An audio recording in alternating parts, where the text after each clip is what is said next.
If you have been enjoying listening to the stories of entrepreneurs across Edinburgh, then why not subscribe? If you're on YouTube, you can hit the red button down below and hit the bell to get notifications. Or if you're listening on Spotify or Apple, then subscribe to the podcast. We hope you enjoy the show. Ian, thank you so much for joining us today. My pleasure. Great to be here. Just tell us about your business. What is it? Certainly. So, I'm co-CEO of a company called Muckle Brig. We are a spirits and wine producer, distributor, and I guess experience company to some extent. And the experience bit is getting bigger and bigger. So we have three sort of key brands. The Port of Leith Distillery, which is, we believe, the world's tallest distillery, now located in Edinburgh's historic distilling district of Leith, right next to the Royal Yacht Britannia.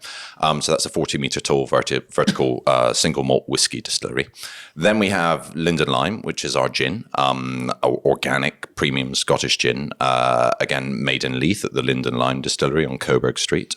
And then we have the Leith Export Company, which began as our online shop and sort of distribution mechanism, if you like, but now has its own proprietary brands as well, and something that we're seeking to grow in due course. So that's the holy trinity of Muckle Brig as it stands today. Yeah, amazing. And it's been such a journey. I know a little bit about it, but take us back to the beginning. I've been on the tours, so I know about some of it as well. But Sure. Take us back to the beginning. How did you end up in the chaos of distilling? Yeah, certainly. Yeah, it's certainly been a very long road. So I started the business with my business partner and lifelong friend Paddy Fletcher.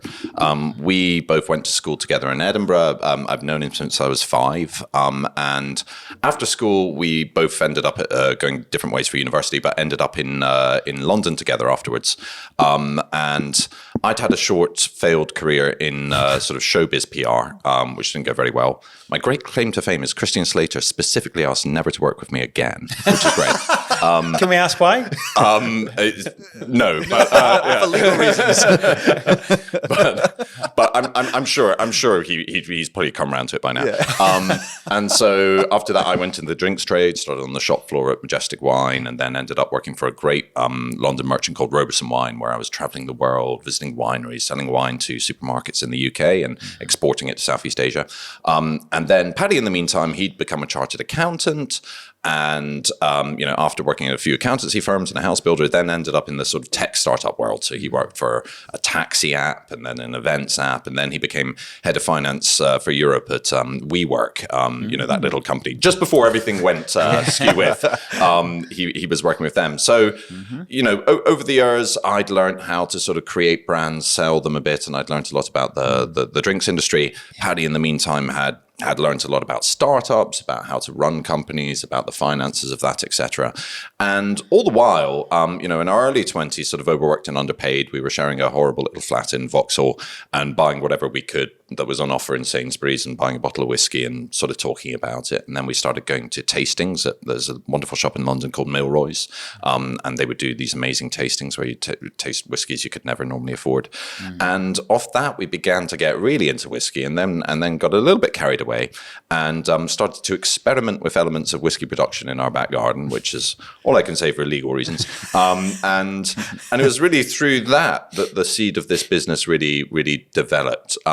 When we were sort of having a go at whiskey production, by this stage, we'd been to loads of distilleries. We were really into whiskey. And we found that actually the hardest bit of making the whiskey wasn't in the distillation bit. That was quite simple. There's very strict parameters of distillation because otherwise you'll blind yourself. But actually the really complicated bit was the brewing bit, because to make a whiskey, you sort of make a halfway beer and then you distill that into whiskey. And it was in that sort of fermentation bit that there were all these difficult decisions. What yeast you use, how long do you ferment for, what temperature, etc.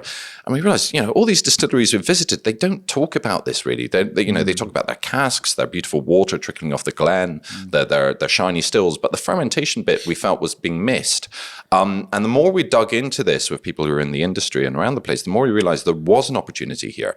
A lot of distilleries in Scotland were doing exactly the same thing for fermentation. It was seen as a sort of alcohol creation piece, and there was an opportunity for new flavor production and new and interesting things. So this is where you had the seed of there's something new and interesting that we can do with this product. And that's what really set us off. And the other bit being that we were from Edinburgh. We very much wanted to go home to Edinburgh. Yeah. And we realized that there wasn't at the time a single malt whiskey distillery in Scotland's capital city. So it was those two things combined that were the seeds of the business that it became. It's interesting because I suppose you could look at it and say, how on earth did you think that you could break into the established whiskey industry? But as you say, you look for where there's an opportunity. Yes, well, certainly, already being in sales, you are always just focused on what's your USP, what is going to be your thing. Yeah. And so we had that from a product perspective, and something that genuinely excited us and interested us, which is important, for that drive. But yeah, whiskey is a horrendous business to try and break into. Really, you can choose worse. You need lots and lots of money to set up your production facility, and then you can't sell anything for years and years. So you need a fortune to actually just produce your stuff until you can sell it. We are going to spend £2 million a year producing whiskey, and we're not going to release a single malt for at least 8 years. So that's £60 million of cash flow. You need to fund your whiskey production. And not forgetting the tens of millions, the millions of pounds you need to build a whiskey distillery. So our solution for that, as a startup, that's very hard. And so you either go, let's raise tens of millions of pounds, or you go, we need another revenue stream. So our answer to that was Edinburgh. There had been a bit of thinking at the time. There were new whiskey distilleries emerging, and a big inspiration for anyone in the whiskey industry in recent years would have been Bruichladdich, who launched the Botanist gin, and also revitalized Bruichladdich whiskey distillery. And, there was this sort of system whereby, well, in the early years, we can sell the gin and then we'll get the whiskey going. Now, in actual fact, the gin boom was going crazy when we were starting. We're going, the world doesn't need another gin. We're never going to get revenues from that. We need something else. But it was the fact that there wasn't a whiskey distillery in Edinburgh, but there were 5 million visitors to Edinburgh every year. And so we thought, well, if we can get the right location in Edinburgh, then maybe we can get revenues from tourism, and that can be that extra income revenue stream that pays for the whiskey production. And furthermore, from a sales perspective, this is fantastic. Potentially loads and loads of visitors that you can sell directly to, and you've got a sales stream down the line. And better yet, you're selling directly to consumers, so you're keeping all of the margin. Yeah. So it was that tourism piece. So the answer for us had to be finding a location in Edinburgh where we could build a whiskey distillery and make a strong case that we'd be able to sort of reach visitors and get lots of visitors through the door to fund the whiskey production. That was the genesis of the plan. So out of interest, what other sites had you looked at before arriving on where you come now? Yes, well, therein lies a tale of woe and sadness. So it was not long after we'd been mucking around in the garden. So I was selling a lot of wine at the time out to Southeast Asia. And my biggest client out there in terms of sales revenue, not his own physical size, was he was shipping container loads of wine out there. And then we were having lunch in London one day, and I said to him, what I really want to do is build a whiskey distillery in Edinburgh. And he went, ooh, I'll fund it. I was like, oh, okay, right. And so I phoned up Paddy and went, this whiskey thing, I've got a guy, he wants to invest, and he's 10 million, we could do this. And so Paddy was actually just on his way on holiday, but spent his whole holiday writing a business plan and putting together a massive Excel sheet for this thing. And from that, because we had this big guy with loads of money, we very quickly found a site in Edinburgh, in Leith, and with that we appointed an architect and we designed a distillery. And actually, this investor of ours, he was also getting involved in renewable energy in Scotland, and the Scottish government was getting excited about it. We ended up at a dinner at Edinburgh Castle with Alex Salmon and the whole Scottish government. It was crazy. It was going, in a matter of 6 months, suddenly it was all going to happen, and it was very exciting. And then not long after that dinner, that investor stopped answering emails and just sort of went off the radar. And we're like, oh, okay. But actually, we thought it's fine. Because of him, we found a site, we've created a business plan, we've got a design, we'll find more investors. We're well set up. And we did. Again, through my wine work, we managed to find a trio of investors, again from Southeast Asia, who between them were going to put in £10 million into the company. But as soon as we'd sort of come to an agreement with them, and we hadn't signed an investment agreement, we just kind of agreed the parameters. That's a crazy story in itself. We then found out we'd lost the site that we designed the distillery for. We'd never really had it. It was sort of on paper, but basically a large house builder came in and bought that site and a big swathe of land with it. So suddenly we lost that site. The investors we just lined up went, yeah, okay, bye. And we lost them, and we were right back to square one. And by this point, so, it's 2013, we're in the garden. This is all happening across 2014, 15. And by the end of 2015, all we have is a business plan and no money and no site and nothing. And at that point, it then became very difficult. And we found, unless you've got lots of money behind you, people who own land aren't particularly interested in talking to you. And even then, it's just very hard to find a site in Edinburgh where you can do a new build industrial facility. And we had probably about 12 months of just trying to find sites and just looking at places, writing to anyone, doing whatever we could. And eventually, I had a meeting at Edinburgh Council with their sort of economic development team, and they said, have you tried talking to Ocean Terminal? And I went, well, no, because I don't want to build a distillery in a shopping centre. Go away. And I went back to London sort of quite grumpy. And but then I got a call from the owner of Ocean Terminal Shopping Centre, and he said, Ian, I've got this site, just have a look at it. I'll send you a PDF. And I remember I was in the park, and my daughter was just a 1-year-old at the time, and I had her pram. And then I looked at my phone, and I looked at the site. I just forgot where my daughter was for about 10 minutes because I was looking at the site going, this is perfect. It was a very small site, but it was right on the corner of land, sort of facing the sea in Leith, and it was 20 meters away from the Royal Yacht Britannia. And I knew that as we set out to raise investment, investors could look at Paddy and I and go, I don't know about these idiots and whether or not they can make whiskey, but that site with its location, that will work from a tourism perspective. And you had a willing partner with the site, and so that put us back in business. But from that stage onwards, we decided, okay, let's stop trying to get these big ticket, crazy investors involved. And instead, we decided to sort of build it up incrementally. So we said, let's raise a seed round of investment, just a small amount of money. And with that, let's design a building, secure planning permission. We'll also get a small gin distillery going. And then we'll have something to show, and we can raise more investment and more investment and more investment and do it incrementally that way instead. And that's how we did it. So we got to work with a PDF and a potential lease on the site and managed it. They always say you're looking for the 3 Fs at that stage: friends, family, and fools. And we didn't get any friends or family involved, but we found 7 visionary fools, one of which I believe you know. And between them, they gave us £400,000. And we signed that first investment agreement in 2017. That triggered the lease on our site, and off we went to design. We were in business. And so through going back into obviously the first lunch that you had that got the first investor in, and then the next 3. Yeah. What was the emotional cycle like for you? Because you must have been chuffed to bits, and then yeah, it was pretty much highs and lows, and that thing of like continually refreshing your inbox to see if like the investors got back to you and stuff. And yeah, there were highs and lows, but I think no matter what, we just Paddy and I over the years, we'd always wanted to start a business, and we'd had a few sort of crazy ideas along the years, and this one just stuck. We just this is a good idea. This can really work. And so we were pretty determined with it. And so even when those investors walked away, by the very fact that it had almost happened, it told us this can happen. Yes. This could happen. So we stuck with it, and it was exciting. Even the highs and the lows were exciting, and part of the journey. And it was fine. We both had good jobs in the meantime anyway. So why not keep plugging away at it? So yeah. And have any of these guys kind of got back to you and just said, no, never heard of any of them again? No. I think one of them owned.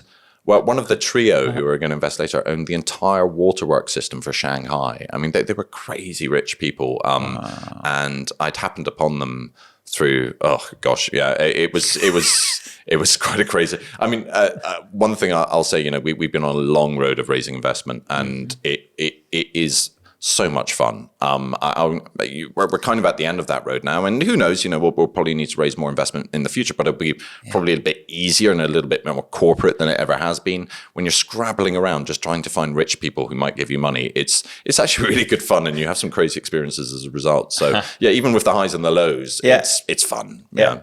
Are there any kind of particular stories that you can tell us in that little space there? Yeah, well, I guess so. Talking about that trio who we got in I basically come across this company that organised sort of management courses for Southeast Asian business people who wanted to learn, develop their management techniques, and they would come to Cambridge and have courses there, and then every week go out and visit a town and sort of spend a weekend in a different town as part of their R&R. And I managed to get to know the people who are running this and say, when you do Edinburgh, I could be your tour guide. And so I ended up going up to Edinburgh and showing these people around Edinburgh, and the whole time going, here's the castle, and we're going to build a distillery over there, and and here's the Royal. Oh yes, our distillery is going to be right next to the Royal Yacht Britannia here. So basically, being a tour guide but pitching my business the whole time.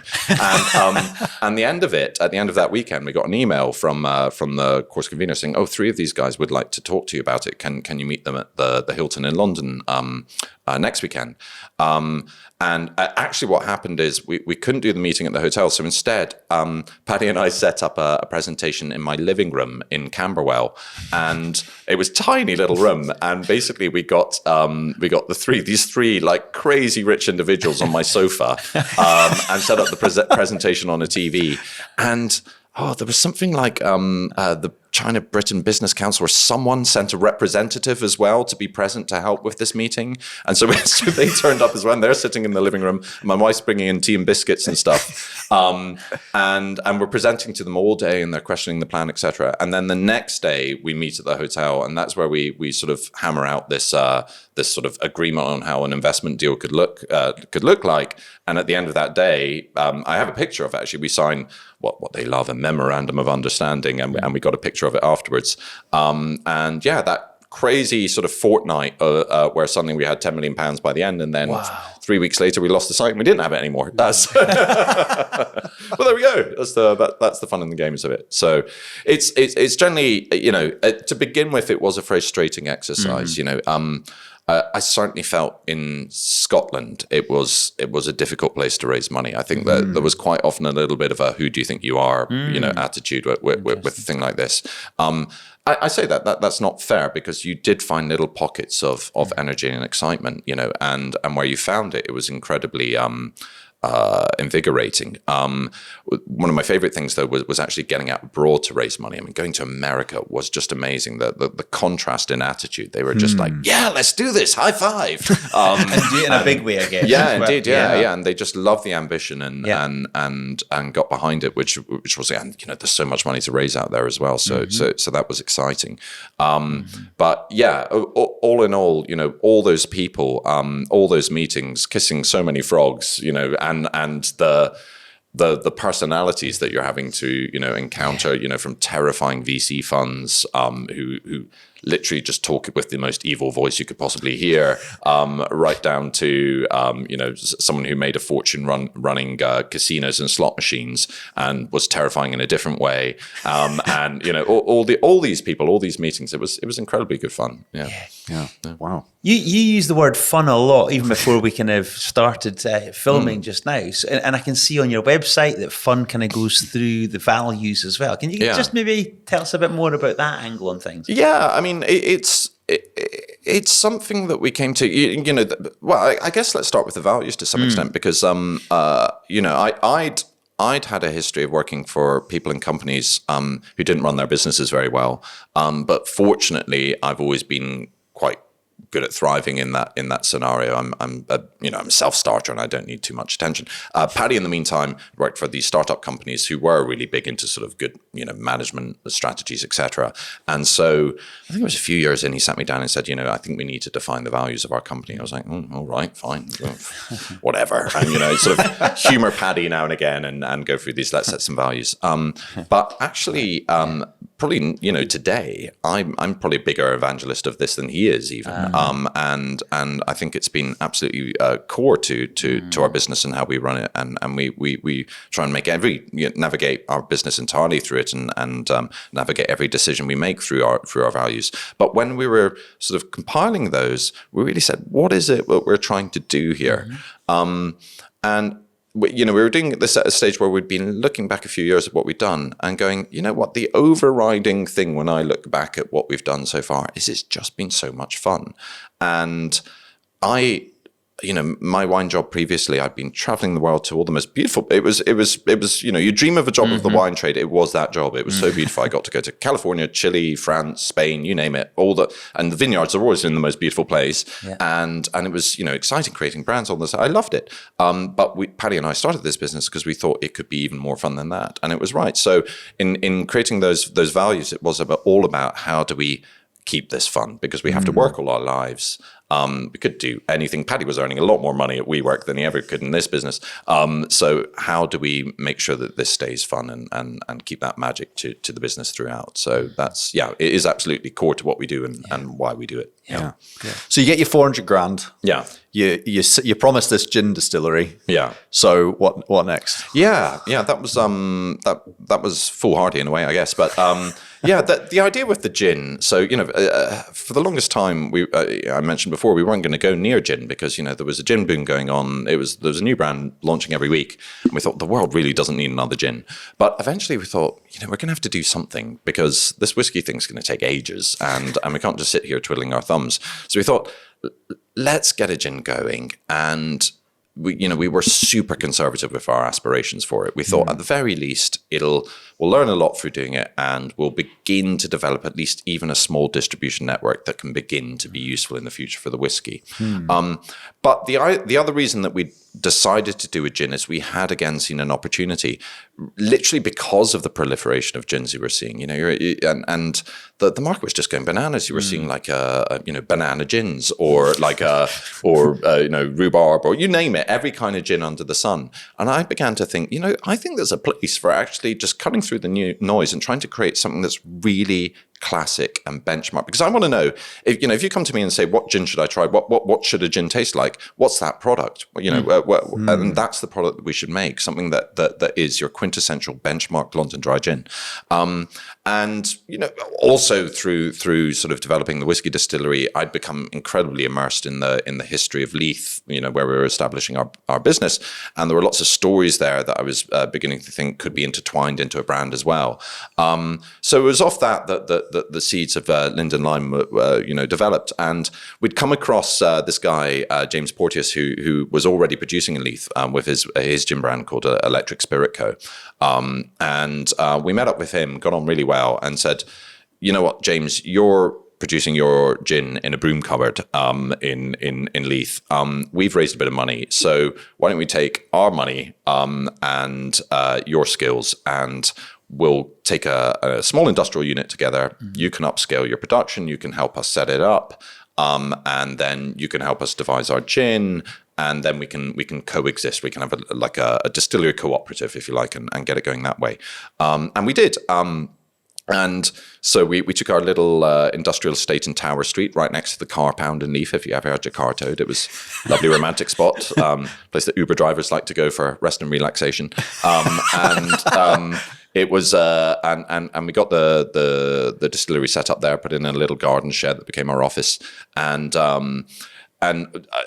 basically, I underwent a sort of very long 18-month process of creating Linden Lime.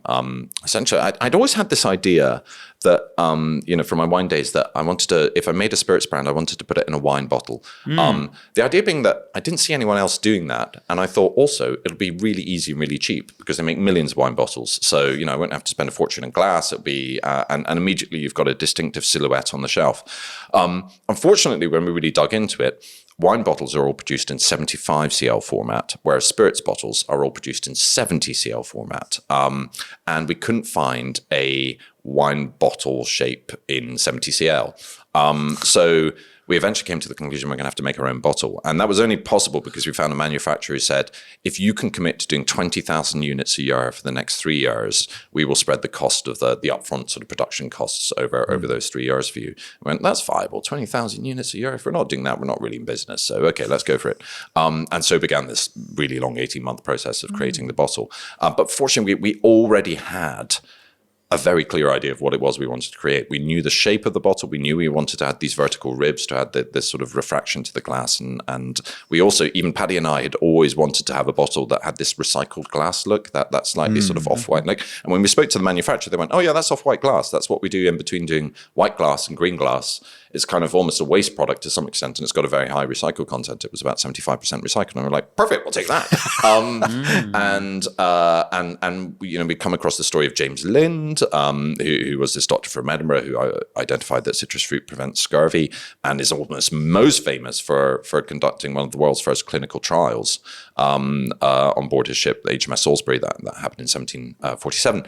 And you know, I'd grown up in Edinburgh, I never heard about this guy, and I thought that was an incredible story to tell with a brand. So we did that. We also discovered that Rose's Lime Cordial had been originally produced in Leith for seafarers to get their vitamin C shot while they're at sea. Thought lime again, and this lime with the citrus with James Lind. So those are two interesting stories again.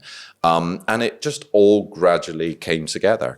But it was a very lonely and nerve-wracking sort of journey, that one. I mean, Paddy was still very much working in London. WeWork was going bananas. He and I were catching up with calls all the time. I was sat in the shed, just, you know, I remember Oliver Stone said that trying to get a movie made in Hollywood is like trying to cook a steak by leaving it in a room and waiting for people to walk by and breathe on it. And it felt a bit like the same with trying to get Linden Lime made. It was just every step was so slow. And the thing about creating these things is you only know, like, you know, you're designing the bottle, you're designing the labels, you're kind of working on the gin, but it was literally only a week before we launched that you finally had the bottles from the factory in Italy, you finally had the labels from the printer, you finally had the stopper from the stopper manufacturer, and the gin in there. And it was only then that you could see it all come together and see if it worked. Like, you know, you were looking at computer, you know, images on computers, but you couldn't really know until you put it together. And I remember, you know, bottling the first batch. And first of all, going, God, it's really hard to get these labels straight. But and then just going, oh my God, this looks so good. And I just couldn't stop staring at it for, like, you know, a month. And be watching TV with my wife, and I'd just be staring at the bottle, and she'd be like, "Are you okay, Ian?" And I'd go, "Sorry, what?" And because I was just so mesmerized by it. And that was the first moment I thought, you know, I think we might have actually created something pretty good here. Wow. And then we launched. Just Monday is our 5th anniversary, so we launched 27th of November. Yeah. 2018, and our feet didn't touch the ground after that. It just went crazy. So it was amazing. So yeah. So go on, talk us through kind of what that looked like then in terms of I guess we did so for the launch party. The launch party was so much fun. We did a party in our industrial estate, and we'd already launched this sherry. That was actually the first product we ever launched, which is, you know, which was a consciously crazy thing to do because no one in the world makes money selling sherry. So we had that, and then through that we'd gotten to know a few retailers, and principally Royal Mile Whiskies, and there was Jamie from Royal Mile Whiskies, who's now at Cork and Cask. He helped us put together a guest list for the party, and in fact we engaged a PR company as well. And so we got a good old party together and a few sort of interested investors and stuff, and then did this launch party with proper bar people in our industrial estate, and yeah, it was just an electric night.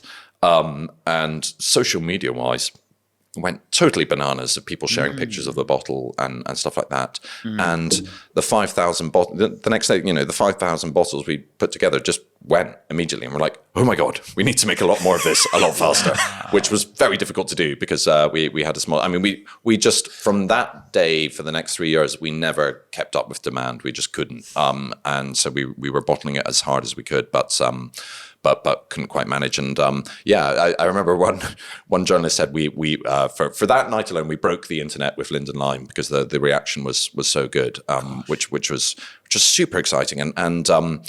And we didn't have to actively sell it in any way because people were sharing it so much. People were talking about it so much. It was all incoming sales. I wish I could say I was an incredible salesperson, but it was just incoming inquiries, which was like magnificent. And, but Ian, just on that, you've obviously got a knack for kind of almost, you've created something in itself, which is a thing of beauty. Then you've got the launch party, but you must have had a good network that you've nurtured to then, if you're selling 5,000 bottles in a night, you must have brought the right people into the room. It was, I think there were just, it was still a very small network I had by that stage. Right. I really did. I mean, the network I developed at Robertson Wine was a very different one. Right, okay. It wasn't one that was going to work for Linden, for a small scale gin producer. So it really the network really just grew out of that night. It genuinely did, because we'd been so under the radar until then as well, I think. And I think there were just a bunch of retailers who discovered us very quickly and, were placing orders and orders and orders and orders. And so, and that was the idea of Linden Lime. It was to create that network, and it did it very quickly. And it wasn't long before we got our first export order to, I think, Italy we did first, and then Germany. And we had a real focus on trying to build those up as quickly as possible, and pick up new markets. And we weren't being systematic about it. That in this day and age, we're now a lot more careful about the importers that we work with. Yeah. But at the time, we were like, you want it? Take it. So can you breathe? Yes. Okay. And so we were getting out to as many places as possible. Germany suddenly just went bananas for us. It became our biggest market by some distance. Right. It was Linden Lime was the seed that grew the network. There was no network before that. It's what it's for. So I hadn't worked. The spirits world and the wine world are different. They are remarkably different in terms of the distribution piece. So so that's how it panned out. Right. But the brand is a work of art. Thank you. It is. I think that when you every experience I've ever come across in terms of the whiskey and the gin, everything is just excellence. It just is. I just think what you've done is incredible. I think the gin is just, the bottle is insane. I really think it's but it just puts such an emphasis on the brand, right? It's like you say, the network wasn't huge. It wasn't 400 grand in the scheme of things is not much money to raise. What has grown this is just the fact that you created something with such a story, with such a brand, and it's just led to the absolute, explosive rate of it. And it's funny to think that. So, we were never going to make a gin. But there's no way I'd be talking to you now if we hadn't done Linden Lime, because Linden Lime, more than the sales and the network, it actually is the reason we managed to raise the investment to build the whiskey distillery, because that's what gave confidence to investors to go, okay, these guys seem to know what they're talking about. So it was existential, and we almost didn't do it. So very lucky. and to kind of, where is the brand now in terms of, 5 years on? What are the metrics that you could share or? Yeah, sure. Kind of give us an idea. Well, we'll do just shy of 100,000 bottles. So we actually this year, tell you in honesty, slightly fallen from last year's sales, and that's basically because Linden Lime has had to exist purely organically. We've had no money to throw at it in any way, shape, or form. Every penny that we've raised has had to go into the bottomless black pit of building a very expensive whiskey distillery, And we even have a very small sales team attached to it. Now there's 5 people. For the longest time, there's been 3 people. For a lot of it was just me. So compared to any gin brand in the world, it's no money and no people. It's just had to exist. We are now, fortunately, at a stage where that's changing. We no more construction bills, no more budget increases, and we now have a far more sort of systematic, strategic approach to how to grow the brand. Organically, importers finding us, etc. It got up to 100,000 bottles, which was what we've needed it to do in the last kind of 5 years, and now it's a different stage for it. Where we, if you want to do anything in America in terms of a brand, you need to invest time and money to make it grow, etc., etc. So that's just where we are with it now. So. And in terms of distribution points, then, so you've in the 5 years since launch, you've been in exporters and in the drinks trade. In bars? Yes, So the strategy was always that we have no money, if there's an orthodoxy in the spirits world, if you're a big company, it's that you tackle the on-trade, the bars and restaurants head on, and that's your shop window, and that's the tail that wags the dog of retail. So you make sure you get it in whatever groups, get it seen, get that visibility, and it drives retail. We didn't have that budget to do that, so we knew we had to create a product that was going to fly off shop shelves without it had to do the work itself.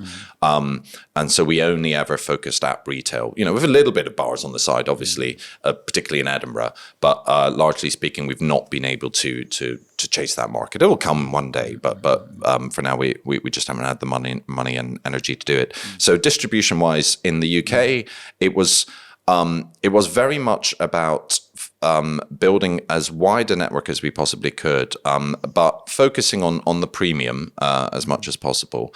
And so you only really find Linden Lime at this stage in sort of independent shops, your farm shops and people like that. The top end ones, Royal Mile Whiskies, obviously, Drinkmonger in Edinburgh, people like that. John Lewis became our biggest retail in the UK. It became a lot bigger than we thought it was going to be. And for a while, we were their biggest selling alcohol item, particularly during COVID, when online orders became so big. But going into next year, we're finally looking to make the move into sort of grocery, into multiple retail as well. And then globally, as I say, it's 25 markets at the moment. The biggest export market is Germany. And Germany's just a wonderful market for most brands because it is a lot more fragmented than for example, the UK, where 90% of alcohol is sold through supermarkets. In Germany, you have a far more sort of a fragmented market where it's easier for a small brand to sort of get a bigger slice of the pie. China's been an unexpected success for us. We have a wonderful distributor there. We're now one of the top 4 premium gins in China. And gin's still a very small thing in China, but we've gotten in early with a great distributor there. And then other markets, Europe, USA, and then a first for this year, and it actually just launched last week, I think, is Global Travel Retail. So you'll now find us in Edinburgh Airport, Glasgow, Aberdeen, and about 12 other airports worldwide, JFK, LAX, a bunch of German airports as well. And that's had a really good start, actually, which is exciting to see. So it's definitely a new phase for Linden Lime, and kind of fun, actually, to finally be able to sell it properly and Superb. Do what it deserves. Yeah. So the gin was always going to be the catalyst to enable you to do, but really the whole thing was about the whiskey. So tell us about the distillery. You started building. What happened? Yeah. So, it took a long blooming time to get building. In 2017, as I said, we signed that investor agreement. We had a lease on the site at the time, and we got the gin going. And we'd sort of designed the building, got an outline budget, and I think at the time we were looking at maybe 8 million or something like that, something along those lines. And we started to, set out and raise investment for that next chunk. And as we got out there, we just discovered that most investors were not happy with the idea that we had a lease on the site, and they wanted us to own the site because even though it was a 60-year lease, I'm like, guys, we'll all be dead. It'll be someone else's problem. But they wanted us to own it. So it took us 2 years to get through the process of securing buying the site. Mainly because even though the site had been offered to us by Ocean Terminal, we discovered a small chunk of it was actually owned by Forth Ports, and it took a while to convince Forth Ports that they actually owned this little bit of land. And then just the slow glacial process of getting a land deal over the line. But over those 2 years, we were going through the detailed design of the building. We swam through planning permission. We didn't get a single objection, which was amazing for the type of building we built. And it was finally in 2019, at the very end of 2019, the land purchase completed. £5 million, roughly speaking, I think, of investment that we'd managed to secure then triggered and came in, and we were able to get to site. The first bit was the substructure. And actually, people often ask me what's been the most stressful bit of this business since you've run it. It wasn't actually getting to site. It was almost a year and a half after that. So, when we'd taken in that seed money, we designed the building, and we were quite close to sort of submitting it for planning application. And then Forth Port sent us a drawing. So our distillery is built next to a seawall. And what I've learned, never ever build anything next to a seawall. It's really bad idea. So, seawall is a really thick concrete wall, and it's holding back, this massive force of water. And it's supported by all these metal rods that go in from the wall underneath the ground. And sort of the ground is anchoring the seawall, with the weight of the ground. And so we're at a corner of the seawall, which means you've got rods coming in from one side and rods coming in from another side. So underneath our site is a crisscross pattern of metal beams essentially supporting this wall. And when we got that, we really thought, my God, we've designed a building on a site that's completely unbuildable, because there's just no way you could build on top of this crisscross pattern of metal rods. And I didn't sleep for 2 months. Really, I was so stressed. I couldn't stop thinking about it. I'd wake up at midnight, and that was it. I couldn't get back to sleep. It was awful, because the responsibility of having taken people's money and missed this, that we'd done this. Anyway, long story short, turns out if you throw enough money at anything, you can solve it. And so, we had to get a consultant to sort of do an inspection on the harbour wall, agree that it was in a very good condition. And then essentially our structural engineer had to design a substructure that we had to excavate the site, very carefully map out exactly where all these metal rods were. And then we had a detailed plan of that design. And then our structural engineer could design the substructure, not putting piles where he wanted to, but where he could. And then from that, design a superstructure that sort of cantilevered over these piles in a way that would work. Because the building itself had to be incredibly strong. When you're building a vertical distillery, so our building's 40 meters tall, the bottom half is all production, the top half is all visitor facility. But in the building itself, you've got these tanks, you've got 7 fermentation tanks, each of them 10,000 liters. And so one day you're filling one of those on one side of the building, the next day you're filling another on the other side. So you've got massive weight fluctuations happening in this building, in a tall building that you would just never get anywhere else. Quite apart from hundreds of people moving through it and gale force winds trying to blow it down. So, even without the challenge of the substructure, it was going to be a structural engineering challenge. So that made things very difficult. Anyway, again, lots of steel, lots of money. We got past it. And so we went into the design, into construction at the end of 2019. And everyone, I've never built anything. I haven't even I built a garden shed because that was our office. But that's it. And everyone had warned us, it's the substructure, it's the groundworks. That's where they'll get you. That's where you'll find, the trouble and your budget will go crazy. It's the only bit of the entire construction process that went ahead of budget, ahead of schedule, and under budget. It all went wrong after the substructure, but the substructure went well. So we got that done, and about 3 weeks later, COVID shut down, and off we go. So that obviously in March 2020, and everything became very strange for a long time, is all we know. And we went into at the gin distillery. We went into hand sanitizer. We were making the world's most beautiful hand sanitizer for some time because we could only fill it into our gin bottles. So doing that for a while, and then And then, the online sales started to go crazy with COVID. So that was a welcome respite. And finally, we got back to construction in August of that year. But from then on, it was just so painfully slow because there were material shortages. There were all sorts of challenges. And then we had a very key challenge with the building. So, when you design a building, you get your planning permission and then you go into the detailed design. And with every bit, you're sort of submitting this to the council for building warrants, to get approval on the detailed design. And basically, when they saw our building, they almost quite literally threw a book at us because, you've got a fairly explosive production process on the ground floor with visitor facilities above. And like, oh my God, no one in the world has built a building like this before. No one's done it. There is another vertical distillery in Sweden, but that's just a production facility. No one's done it where you have, then shop, tasting floor, bars, etc. on the floors above. And so we really had to have the most stringent, fire stopping regulations possible.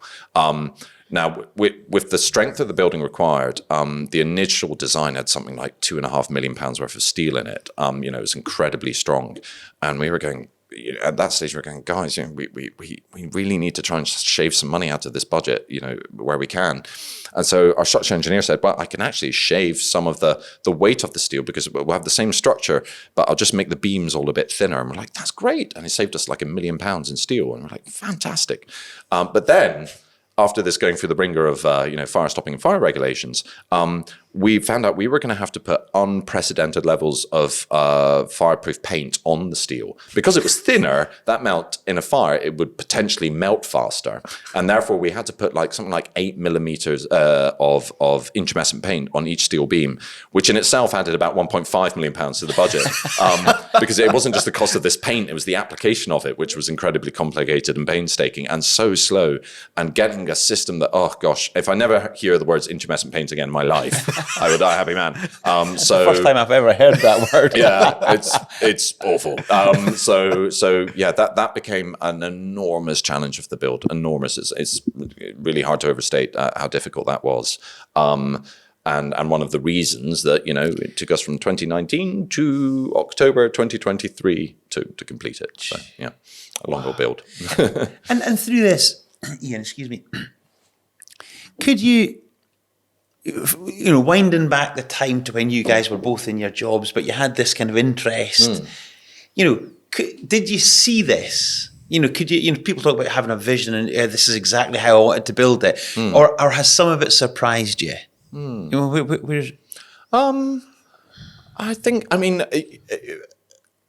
There hasn't been much room for surprises because it's happened so blooming slowly, So, you quite often show people the building and they come around the corner and go, whoa, wow, look at that. Yeah. And they go, oh, you must be amazed looking at this. And go, well, it's like, it's been glacial. I mean, there has been the odd moment you go, ooh, that's nice, when they put a sign up or, actually, what was nice is we had to build the steel structure up first. And as we were building up the steel structure, we had to put the big bits of kit into it because we wouldn't get them in afterwards. So it was great fun seeing the fermentation vats go in and the mash tun go in.